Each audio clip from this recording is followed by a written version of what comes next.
जोहार नमस्कार। आज हमारे साथ हमारे स्टूडियो में जेएसएससी के अध्यक्ष सत्यनारायण शुक्ला जी मौजूद हैं। आज हम इनसे बहुत सारा सवाल करेंगे, जेपीएससी जेएसएससी बहुत सारा सवाल करने वाले हैं। सबसे पहले शुक्ला जी, हमारे स्टूडियो में बहुत बहुत स्वागत है आपका। बहुत बहुत धन्यवाद अपने चैनल पे बुलाने के लिए और जेएसएससी सीजीएल जैसी अहम बातों को रखने के लिए। जी, सबसे पहले सवाल मेरा है ये शुक्ला जी कि जेएसएससी सीजीएल का एग्जाम कब होगा? क्योंकि देखिए आप छात्रों के लिए हमेशा काम करते हैं, झारखंड के छात्रों के लिए जेएसएससी में जेपीएससी हो सीजीएल हो सभी में आपने बहुत सारा ऐसा काम देखिए किया है जो कि एग्जाम करवाए हैं। आपका जो प्रश्न है जेएसएससी सीजीएल पे आज हम चर्चा करेंगे, जी, एकदम जेपीएससी मेरा पे वही हम क्वेश्चन है। बाद में हम चर्चा करेंगे, नेक्स्ट वीडियो में चर्चा करेंगे। सबसे पहले जेएसएससी सीजीएल के बारे में आपने प्रश्न की कि परीक्षा होगी कब। आपको पता है कि 28 जनवरी 4 जनवरी को परीक्षा होनी थी। 28 जनवरी को परीक्षा हो चुकी थी। 2000 सीटों की संख्या थी, 10,000 लोगों की चयनित होने की बात चल रही थी, क्योंकि 10,000 लोगों के पास क्वेश्चन पहुंच चुका था। ठीक है, उसके बाद जब हम लोग को मालूम चला कि जेएसएससी में भारी गड़बड़ी हुई है, तो हम लोगों ने अध्यक्ष से मिलकर उसको बात रखा। दूसरा दिन बात नहीं सुने तो तीसरा दिन हम लोगों ने आंदोलन की प्रारूप तैयार किया, आंदोलन किया और खूब बढ़िया जबरदस्त आंदोलन हुआ और आंदोलन के पश्चात परीक्षा कैंसिल हुआ। उसके बाद कुछ दिन माहौल गर्म रहा, उसके बाद जैसे ही माहौल ठंडा हुआ, ठंडा होने के पश्चात हमने फिर अपना जो संघर्ष का प्रारंभ शुरू कर दिया। प्रारंभ करने के बाद मैं 3 बार सचिव सर से मिला। पहली बार उनको जानकारी दिया, दूसरी बार जानकारी दिया, तीसरी बार जानकारी दिया। वो हर एक महीना 15-15 दिन पर जाके बोल रहे हैं कि सर सीजीएल का एग्जाम होनी चाहिए। और ये नहीं चुनाव जो आपका आचार संहिता लागू होने से पूर्व भी मिल चुके हैं, बाद में मिल चुके हैं। पहले बोले सर आप एजेंसी का चयनित कर लीजिए, तो बोले कि तुम ही बताओ कौन सी एजेंसी चयनित होना चाहिए। बोले सर ये मेरा अधिकार क्षेत्र से बाहर है, इस विषय पर चर्चा नहीं करेंगे। आप एक पढ़े लिखे आईएएस आईपीएस बन के यहाँ पर आए हैं और इस लोगों को सिलेक्शन देने के लिए आए हैं, उनकी बातों को रखने की बात आए हैं। तो दूसरी बार गए तो बोले कि हम इस पर विचार कर रहे हैं, एग्जाम लेने की बात कर रहे हैं। परसों हम लोग जब गए तो बोले कि एग्जाम को लेकर हम अगस्त तक तैयारी कर रहे हैं, विधानसभा से पूर्व तैयारी कर रहे हैं। फिर कह रहे हैं कि हम जुलाई में भी लेने की संभावना है, लेकिन वो स्पष्ट नहीं बोल रहे हैं कि परीक्षा कब होगी। परीक्षा कब होगी तो हम आपके चैनल के माध्यम से बता देना चाहते हैं कि सचिव सर का कहना है कि आयोग अपना काम कर रही है और हम इस पर विचार कर रहे हैं। हम जून के बाद एक्टिव हो जाएंगे, परीक्षा लेने की पूरी तैयारी है और मैं इसको परीक्षा ले लूंगा। लेकिन जब तक एक संभावित तिथि नहीं आएगा सोनू जी, हम रोकना चाहते हैं यहाँ पे। देखिए जिस तरह से आप दौड़ रहे हैं, बोल रहे हैं कि हम परसों गए थे, नरसों गए थे, कल गए थे, कुछ तो आश्वासन वहां से मिला होगा आपको। देखिए आश्वासन यही मिल रहा है सोनू जी।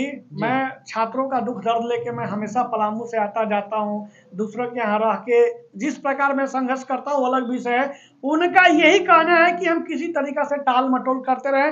कभी पॉजिटिव न्यूज देते हैं, कभी निगेटिव न्यूज देते हैं, कभी उत्साह बढ़ जाता है, कभी उत्साह घट जाता है। पॉजिटिव न्यूज क्या देते हैं? पॉजिटिव न्यूज देते हैं कि हम आयोग अपना काम कर रही है ना, और कहीं कहीं सुनने में आता है कि जून में भी जुलाई में भी एग्जाम का प्रबल संभावना है। लेकिन अब हम जितना हमें जेएसएससी ऑफिस जाना था मैं चला गया।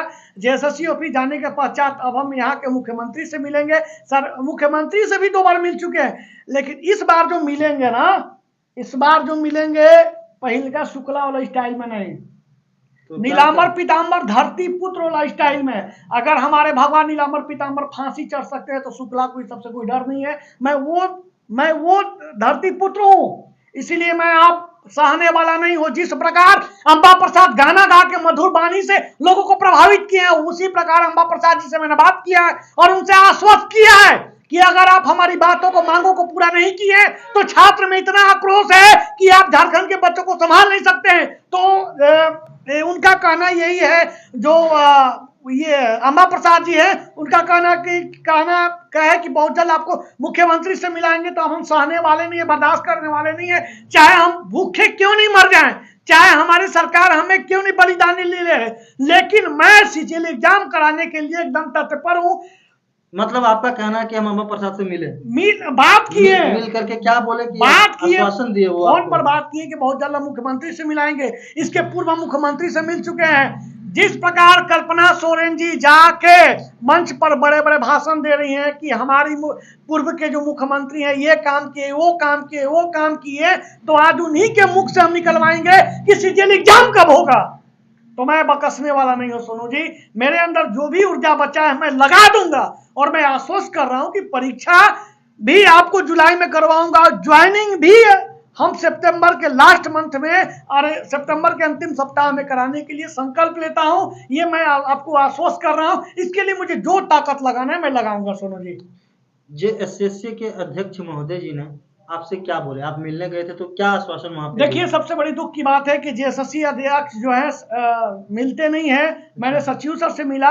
सचिव सर से यही कहना है कि हम परीक्षा लेने की तैयारी चल रही है, आयोग अपना काम कर दिए, बस इसी बात को टाल मटोल करके कह देते हैं। कहीं समझौता दिखाते हैं, कहीं असमझौता दिखाते हैं, लेकिन हमें लगना पड़ेगा। हम 4 जून के बाद, ये जो प्रश्न है ना कि 4 जून के बाद मैं बता रहा हूं न कि ना आयोग पानी पी पाएगी, ना सरकार पानी पी पाएगी। कि हम पिए तो किधर से? क्योंकि आप ही के मुख से निकला था कि हम जेएसएससी को चेंज कर देंगे, जेएसएससी की सारी परीक्षा ले आएंगे। कभी पूर्व मुख्यमंत्री बोलते थे 5 लाख रोजगार देंगे, कभी कहते थे 50,000 देंगे, कभी कहते थे नियुक्ति वर्ष देंगे। अब तो हम लोग का शमशान घाट जाने का वर्ष आ रहा है। ये स्थिति हो चुका है। कितने बच्चे तो सुसाइड कर लिए हैं।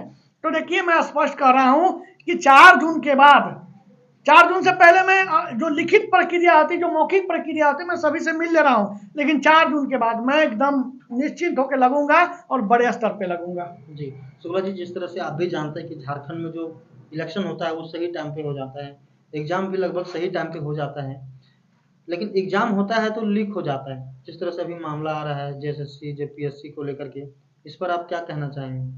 छात्रों के लिए हमेशा आप देखिए, अगर सरकार सबसे बड़ी सत्ता होती है, सत्ता का इतना बड़ा पावर होता है कि संवैधानिक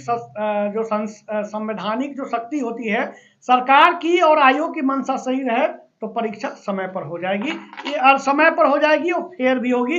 लेकिन सरकार को और आयोग को अब हम नए तरीके से बात रखने का प्रयास करेंगे, तो समझाने का प्रयास करेंगे। नहीं सुनेंगे तो 4 जून के बाद आर चाहे पार, बस 4 जून के बाद आर चाहे पार की लड़ाई होगी। हमें अपनी मांग क्या करने वाले हैं 4 जून के बाद? 4 जून के थोड़ा सा बाद बता दीजिए देखिए, सभी कम को। शब्द में आपको मैं बता दे रहा हूं, क्योंकि ज्यादा बातें ना करते हुए, क्योंकि लोग जानते हैं कि सत्यनारायण शुक्ला संघर्षशील व्यक्ति 4 है। जून के बाद क्या झारखंड में भोकाल आने वाला है? एकदम भूचाल आ जाएगा। हमें कह रहा हूं ना कि 4 जून के बाद आयोग या सरकार हमारी अगर मांग को नहीं रखी, अभी तो मैं लिखित प्रक्रिया दे रहा हूं, मौखिक वार्ता कर रहा हूं, लेकिन अगला बार लिखित और मौखिक प्रक्रिया से बात नहीं होगी, सीधे आर चाहे पार की लड़ाई होगी। मतलब हम अपनी मांग को लेकर रहेंगे। अंतिम प्रश्न रहेगा मेरा जेएसएससी सीजीएल को लेकर के, जेपीएससी को भी लेकर के, छात्रों को क्या आप बताना चाहते हैं? देखिए, लगातार मिल रहे हैं देखिए सभी बड़े बड़े पदाधिकारी लोग से। देखिए, मैं क्या मैसेज देना चाहते हैं? अंतिम मैसेज मैं यही देना चाहता हूं कि आयोग अपना तैयारी कर रही है, हम लोग भी अपने अपने तरीके से तैयारी कर रहे हैं। परीक्षा आपका जुलाई माह के चाहे अगस्त के प्रथम सप्ताह में होने की प्रबल संभावना है, लेकिन छात्र अपना पढ़ाई जारी रखें और पढ़ाई अपना जारी रखें, ईमानदारी से रखें। इस बार हम लोग के साथ बहुत बड़ा चैलेंजेबल है, परीक्षा भी कराना है और फेयर परीक्षा भी कराना है। धन्यवाद। चलिए, बहुत बहुत धन्यवाद शुक्ला जी, आपने हमारे स्टूडियो में आकर इतना सारा समय दिया और छात्रों को बहुत सारा कुछ बताया कि ये होने वाला है। तो बहुत बहुत धन्यवाद। नमस्कार, जोहार। बाकी बात आप क्या सोचते हैं इनके बारे में अपनी प्रतिक्रिया हमारे कमेंट बॉक्स में जरूर दें। नमस्कार, जोहार।